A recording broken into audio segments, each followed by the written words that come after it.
we have a book club super special. If you take out 10 books, you get a free book. On audible.com. If you want to sign up for that, I could fill out the form. You put your address in there and your Sure. phone You number. want my Yeah, sure? if you could Let's do fill out that. this form, and then we could get I'll you. fill out the form. Yeah. Yeah, we Oh, could get you. when I was filling it out, I bumped some of that hot tea in my hand. Think I burned my hand. Oh, I was trying to warn you about that because that'll really burn you up there. Yeah. I learned that the hard way. Okay, so I'm Okay. going to fill out this form for you, and then you're going to, after your 10th book, you get a free book, which is a 10 big books. deal. I got to get 10 books.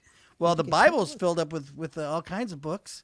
So maybe if I just get the Bible, you know, Well, I mean, it's up to you. It's your choice. But of course, maybe there's I, something else you'd like to read too. Maybe some sort of I'd like mystery to do novel. any C.S. Lewis stuff because C.S. Lewis, who wrote The Lion, the Witch, and the Wardrobe, he wrote a lot of theological stories were really about Christ, like Mere Christianity, Well, which you let's. could I'm if you not could just give that familiar to an with it. atheist and watch them change their life into Christ. Well, can I recommend Judy Bloom? She's got some great stories. Um, hey man, you know what? I'll read anything, but my whole thing is I don't want it to pull me away from Christ. To help me out. Why did they find you frightening?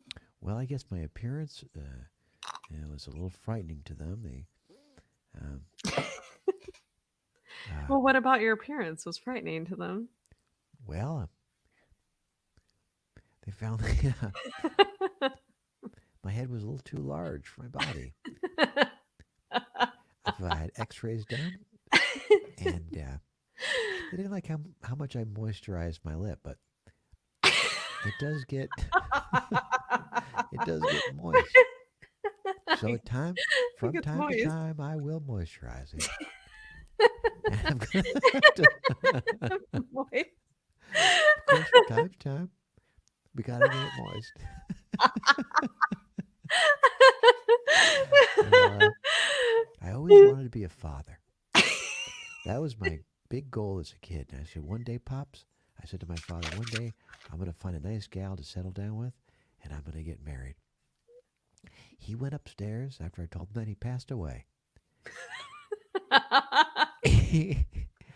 And I tell you, and I just, that's my one saving grace is he passed away thinking that so even though I lost my father at 12, and I'll tell you, he was my best friend. We used to share the experience of reading books together. He was a quiet man, like myself, but we sometimes we would just sit on a porch and read, and we'd share a look. Like after I got to a chapter or something that I enjoyed, I would look at my father, and he would look back at me and turn the, turn the page to his book.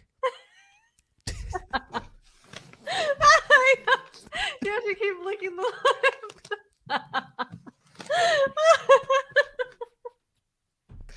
He would turn the page to his book, and I cherish those moments with my father as we would read quietly. I can't remember a word he ever said to me, to be honest. He was a quiet man. I'm a real gabbermouth compared to him. I get that from my mother. She was killed in a car accident. I saw it happen. She was waving to me, and a truck T-boned the car. Well, you can imagine my horror when I saw my beloved mother fly through the window. She landed right next to me, and I could see in her eyes that mother was already gone. Mother was already gone, so I could see that in her eyes, that she was gone. Her body was there, mangled and bleeding from the glass from the windshield. Oh God. The unfortunate thing was, my father had passed away the night before. And, that was a tough weekend for me. But I was on my own, 12 years old. And I How had did no your books. father die again? He just went upstairs and he put a pistol in his mouth. Right after I told him I was going to marry the gal of my dreams and have a family. I can't help but wonder if that's what made him put the pistol in his mouth, and I'll never know. But I cherish Where did you those meet this moments. girl you were going to marry? Well, I haven't met her yet.